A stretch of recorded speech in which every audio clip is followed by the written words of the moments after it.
आप लोग बहुत टाइम से कमेंट बॉक्स से बोल रहे थे कि भैया मैं क्लास 11 बर्बाद हो गया है, मैंने क्लास 11 को बहुत अच्छे से नहीं पढ़ पाया है। तो मेरे को क्लास 11 के इंपॉर्टेंट चैप्टर बता दो जो कि जेईई एडवांस के लिए बहुत इंपॉर्टेंट है, उन चैप्टर को कर लो और क्लास 12 पे जंप कर जाऊं। तो आज की इस वीडियो में मैं उन्हीं इंपॉर्टेंट चैप्टर्स की बात कर रहा हूँ। और आप सब लोग मेरे को जानते ही हो, I am third student at IIT Kanpur. तो सबसे पहले बात कर लेते हैं मैथ के इंपॉर्टेंट चैप्टर्स की, और आप लोग नोट डाउन करते रहना है, ठीक है ना। ऐसा मत करना कि सुनते रहिए बाद में नोट डाउन करो, नहीं, नोट डाउन भी करते रहना, नोटबुक ले लो। और उससे पहले चैनल को सब्सक्राइब और वीडियो को लाइक कर दो, आप लोग चैनल को सब्सक्राइब करते ही नहीं हो। तो मैथ की बात कर लेते हैं। तो मैथ में सबसे पहला चैप्टर है वो है सेट, रिलेशन एंड फंक्शन। आप इससे फंक्शन बहुत इंपॉर्टेंट है, क्योंकि यदि आपको फंक्शन आता होगा बहुत अच्छे से ना, तो बहुत सारे क्वेश्चन आप बना रहे होगे मैथ के अंदर। उसके बाद तुम्हारा क्वाड्रेटिक इक्वेशन आ जाता है, बहुत इंपॉर्टेंट है। देन कॉम्प्लेक्स नंबर, बहुत इंपॉर्टेंट चैप्टर है। देन पीएनसी, पीएनसी ऐसा चैप्टर है कि जिसको समझ में आ गया उसके लिए बल्ले बल्ले, जिसको समझ में नहीं आया ना तो कितना भी फाइट डाल ले समझ में नहीं आता है। मेरे केस में मेरे को समझ नहीं आया था, बट अभी तो चिल है, अभी तो मस्त अच्छे से समझ में आ गया है। बट उस टाइम पे जब मैं जेईई की तैयारी कर रहा था मेरे को पीएनसी बिल्कुल भी समझ नहीं आया था। उसके बाद बात कर लेते हैं लिमिट की। लिमिट भी बहुत इंपॉर्टेंट चैप्टर है। देन डेरिवेटिव्स, इसमें कॉन्टिन्यूटी, लिमिट, कॉन्टिन्यूटी, डेरिवेटिव अलग अलग चैप्टर है, ठीक है। तो कॉन्टिन्यूटी डेरिवेटिव दोनों चैप्टर बहुत इंपॉर्टेंट है, बट डेरिवेटिव बहुत जरूरी है। कॉन्टिन्यूटी नहीं आते चलेगा, कोई दिक्कत नहीं है, बट डेरिवेटिव और लिमिट बहुत इंपॉर्टेंट चैप्टर्स है। Then straight line and pair बहुत जरूरी है, आपको करना चाहिए। उसके बाद आपका सर्कल आ जाता है, ठीक है ना। और पैराबोला हो सके टाइम मिल जाए तो बेसिक अंडरस्टैंडिंग ले लेना कि पैराबोला क्या होता है, अदर बात कोई जरूरत नहीं है, ठीक है।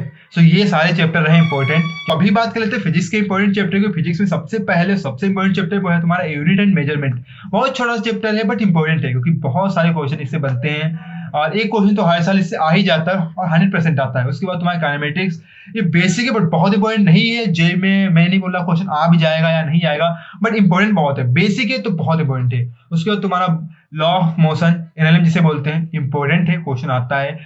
नहीं भी आता है फिर भी इसका कॉन्सेप्ट आगे यूज आता है, जैसे बल्क ऑफ एनर्जी में इसका कॉन्सेप्ट बहुत ही यूज आता है। यदि आपको ये नहीं आता होगा तो बहुत सारे क्वेश्चन आप फिजिक्स में नहीं बना पा रहे होगे।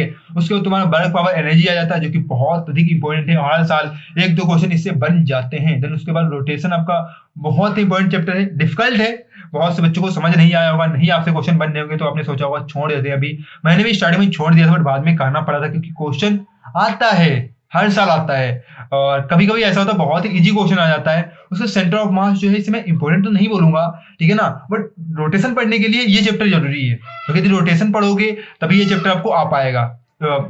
हाँ, सेंटर ऑफ मास पढ़ोगे तभी आपको रोटेशन आ पाएगा, ठीक है। उसके बाद बात करते हैं ग्रेविटेशन की। तो ग्रेविटेशन भी बहुत ही इंपॉर्टेंट चैप्टर है, हर साल एक क्वेश्चन आ जाता है, और नहीं भी आता है तो इसके बहुत सारे कॉन्सेप्ट आपके इलेक्ट्रोस्टैटिक में यूज होते हैं, बट क्वेश्चन आता है, ये मैं बोल रहा हूँ, ठीक है ना। उसके बाद तुम्हारा थर्मोडायनेमिक्स आ जाता है, इससे हार्डली दो क्वेश्चन तो बन ही जाते हैं जेईई के एग्जाम में, और इंपॉर्टेंट है, इजी क्वेश्चन आते हैं, बहुत डिफिकल्ट क्वेश्चन नहीं रहते हैं, दो क्वेश्चन आ जाते हैं। तो ये सारे चैप्टर आपको स्क्रीन में दिखाई दे रहे हैं, ठीक है ना, इनको नोट डाउन कर लो और इन चैप्टर को कर ही लेना, बहुत जरूरी है। अब बात कर लेते हैं केमिस्ट्री के इंपॉर्टेंट चैप्टर की। तो केमिस्ट्री में सबसे पहले और मोस्ट इंपॉर्टेंट चैप्टर है वो है तुम्हारा मोल कॉन्सेप्ट।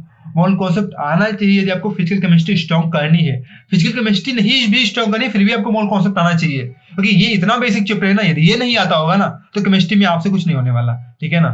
फिर आप छोड़ दो केमिस्ट्री, इससे अच्छा, क्योंकि बहुत इंपॉर्टेंट चैप्टर है। उसके बाद एटॉमिक स्ट्रक्चर बहुत ही इंपॉर्टेंट है, हर साल क्वेश्चन आता रहता है, एक क्वेश्चन आता है आपका, ये फिजिक्स में भी इसके कॉन्सेप्ट यूज होते हैं, तो क्यों ना ये चैप्टर कर लिया जाए, बहुत अच्छा चैप्टर है और मेरे को बहुत फेवरेट चैप्टर ही है। उसके बाद बात करते हैं केमिकल बॉन्डिंग की, बहुत इंपॉर्टेंट चैप्टर है, हर साल क्वेश्चन आते ही रहते हैं। तुम्हारा इक्विलिब्रियम, अब इक्विलिब्रियम में दो होता है, तुम्हारे केमिकल और आयनिक। अब जैसे मेरी बात करूं तो मैंने आयनिक पढ़ा था, बट मेरा आयनिक बहुत स्ट्रांग नहीं था, बट मेरा केमिकल बहुत स्ट्रांग था। तो आप लोग इक्विलिब्रियम में से दोनों में से कोई भी स्ट्रांग हो जाए चलेगा, ठीक है ना।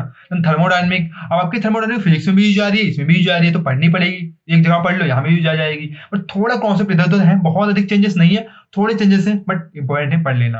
देन आपका पी ब्लॉक आ जाता है, बहुत इंपॉर्टेंट चैप्टर है, हर साल क्वेश्चन आते रहते हैं। पी ब्लॉक में 50% आपका इसमें 11th में आ जाता है और 50% आपका 12th में दे रखा है। सो कोई ना, यदि आप यहाँ पर आपके पास टाइम मिले तो पूरा यहीं भी पढ़ लेना पी ब्लॉक, ठीक है, तो अच्छा रहेगा आपके लिए। देन आपका जीओसी, या देखो ऑर्गेनिक मैक्सिमम बच्चों की स्ट्रांग इसीलिए नहीं हो पाते क्योंकि उनका जीओसी स्ट्रांग नहीं होता है।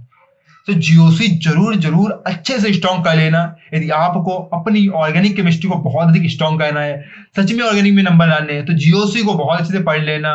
यदि प्रॉब्लम आ जाए जीओसी में कोई भी तो मेरे से पूछ लेना, बट जीओसी जरूर करना है। तो सारे इंपॉर्टेंट चैप्टर केमिस्ट्री के आपको स्क्रीन पर दिख रहे हैं, नोट डाउन कर लो, ठीक है ना, मैंने पहले ही आपको बता चुका हूँ। सो ऑल द बेस्ट, सारे मैंने इंपॉर्टेंट चैप्टर आपको बता दिए, और ये चैप्टर ना कि जे मेन के लिए बल्कि एडवांस के लिए बहुत अधिक इंपॉर्टेंट है, क्योंकि इन चैप्टर पर यदि आपकी कमांड नहीं होगी तो आप लोग एडवांस में भी अच्छा नहीं कर पाओगे। सो मैथ्स कीजिएगा, ये सारे चैप्टर जो मैंने फिजिक्स केमिस्ट्री मैथ के बताए हैं बहुत अच्छे से आपको कर लेने हैं, और चैनल को सब्सक्राइब, वीडियो को लाइक कर देना है। और भी किसी नए टॉपिक पे वीडियो आपको चाहिए तो जल्दी से कमेंट बॉक्स में लिख के बता दो, मैं इस पे वीडियो बना दूंगा। सो ऑल द बेस्ट, धूम मचा।